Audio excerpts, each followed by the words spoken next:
देशात नव्यानं लागू झालेलं इथेनॉल धोरण आणि इथेनॉल मिश्रित इंधनासंदर्भात सुरू असलेल्या वादावरून सोशल मीडियावर नेटकऱ्यांच्या टीकेचं लक्ष ठरत असलेले केंद्रीय मंत्री नितीन गडकरी यांना मुंबई उच्च न्यायालयानं मोठा दिलासा दिलाय।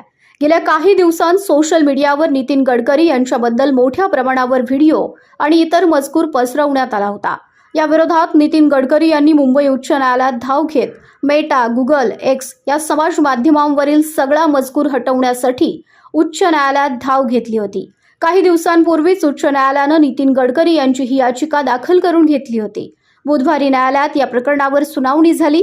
यावेळी न्यायालयानं इथेनॉल मिश्रित इंधनासंदर्भात सुरू असलेल्या वादाशी निगडीत AI जनरेटेड कथित बदनामीकारक डीपफेक व्हिडिओ तसंच छेडछाड करण्यात आलेला डिजिटल कंटेंट हटवण्याचे निर्देश सोशल मीडिया प्लॅटफॉर्मला दिलेत।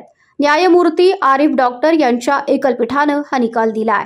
नितीन गडकरी यांनी मेटा प्लॅटफॉर्म, एक्स तसंच गुगल LLC आणि इतरांविरोधात मुंबई उच्च न्यायालयात याचिका दाखल केली आहे। याचिकेत इथेनॉल मिश्रित पेट्रोल आणि E20 उपक्रमाशी माझा संबंध जोडणारी कथित बदनामीकारक सामग्री हटवण्याची मागणी करण्यात आली होती।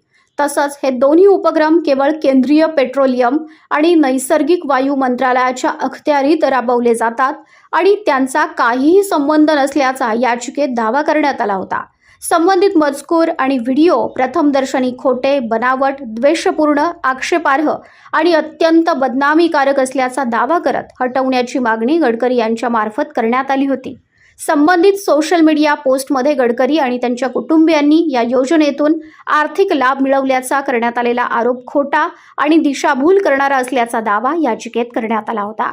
याचिकेचा उद्देश त्यांनी किंवा त्यांच्या कार्यालयानं घेतलेल्या कोणत्याही निर्णयावर जनतेला चर्चा, वादविवाद, विश्लेषण किंवा रास्त टीका करण्यापासून रोखणं किंवा त्यावर कोणतेही निर्बंध आणणं नसल्याचंही गडकरी यांच्या याचिकेत नमूद करण्यात आलं होतं।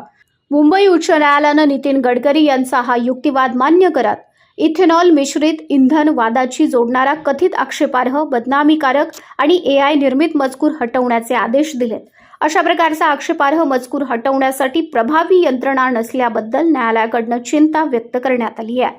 त्यामुळे लोकांना न्यायालयाचा दरवाजा ठोठवावा लागत असल्याचं निरीक्षणही न्यायालयाकडून नोंदवण्यात आलंय।